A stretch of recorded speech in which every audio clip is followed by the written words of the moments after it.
This week at theaters, we have a new horror film called Final Destination Bloodlines, and it is the first film that has been made since 13 years ago. It is the sixth in the franchise, and it's made $50 million so far, so it's definitely being well received.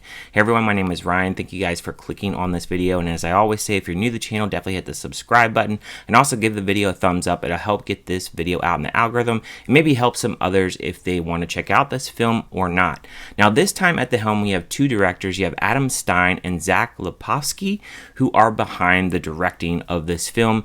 I haven't seen any of their previous works, though I thought it was very interesting that they've made the Kim Possible live action movie. I didn't even know that was actually made, but it has a horrible rating of 3.7 on IMDb. So I thought that was very interesting that they've made that movie, and now they're going to make this movie, obviously.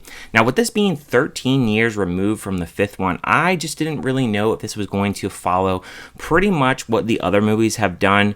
I thought, yeah, it probably will, but maybe it'll be something a little bit different. And I'll start off by saying, from a perspective of actors and actresses in here, other than Tony Todd, I didn't really know anybody else really being in this film. But from the opening scene, I can say from a positive standpoint, I really like the opening scene where in the 1960s, we have this tower that is actually just being built, and you have this couple who is going to this restaurant. They go to this elevator and they go to the top of this restaurant, and it pretty much overlooks the city. And I like the music that they incorporated. They have Ring of Fire, which really kind of predicted what was going to happen, and then you also had raindrops falling on my head, which I thought was very clever to really open the film. I mean, the opening sequence, I would say, is probably one of the best out of the franchise. I think it really kind of incorporates and sets up the film very well, and I just love that time period. It really made me think, even though the film goes into modern times after that, that I think that this franchise really needs to step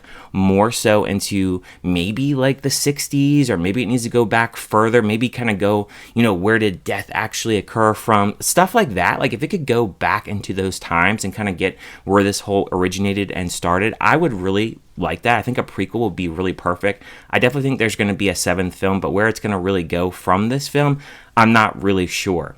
Now, the deaths in this film I thought were pretty brutal. My favorite death, because I did see this with my son, we both agreed that the trash compactor death was probably one of the most brutalest deaths, but I mean, pretty much all of them really are. I didn't really think any death was very weak in here. Usually every time I watch these films, there's always like one weak death where I was like, yeah, I didn't really like that all that much, but I think this is probably one of the bloodiest out of all the franchise. I did like that there is this connection with this college student, Stephanie, where it goes back to her grandmother actually escaping death and actually freeing some of those people from the 1960s. She's having that reoccurring dream with that tower. It was called the Sky View, and her actually having that dream and incorporating what death is actually coming for next. I actually enjoyed that because it really made the film feel like it had an actual full story.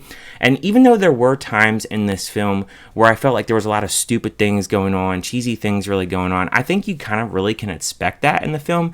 And I did feel like when it got to about the hospital scene, that's when a little bit when I was checking out just a tad, because there was some really stupid moments within this film, and I think that's really to be expected. It's definitely one of those films that you really shut your brain off. I mean, it doesn't have a complicated story. It's pretty simple, but I did like the fact that it does tie, obviously, from the 60s into modern times in which death is trying to basically recover from the fact that certain people that didn't die during that period in the 60s, they're coming for the generations of those families, and I really did actually enjoy that aspect. I think it's shot well. I think there are times where the CGI is just a little bit, not the best. I appreciated that they had moments in this film where it tied back to some of the previous films, the log truck being one of them. I think that's like one of the most iconic type of scenes within this franchise. The log truck really, whenever you think about this franchise, I think it's always stuck in people's heads when they remember this franchise. There's also a drowning water scene that is in here as well that reminded me of another portion of one of the other Final Destination films as well. And I like during this film, there are certain portions where they are kind of foreshadowing deaths, and it looks like they're trying to show you exactly what's going to happen as far as a death death, but then they kind of fake you out as well. I like that it kept you guessing, and then the score that kind of incorporated with it, it feels definitely like the other films in the 2000 era. The way that it's just presented, it definitely feels like a cheesy kind of film that you would watch at the theaters and just turn your brain off. And then this is definitely one of those films, and I think like you have to really know that. I think if you don't really like this franchise as a whole so far, I don't think this film is going to change your mind, because it still has stupid things going on, stupid deaths going on, cheesy things going on. A few other positives that I wanted to mention is Tony Todd is in this film, and he has a speech about death, and I actually did enjoy that speech because it is his final movie, I believe, and the fact that he just recently passed, I think it was kind of like a pivotal moment in the film, and it definitely felt like a speech that was very much warranted for him. And the fact that, you know, he got to do that with this final film, I really enjoyed that. I also want to praise Kaitlyn Juana. She was the main character, Stephanie, who's helped guiding us through this film. I thought she did a pretty good job with her acting, pretty solid.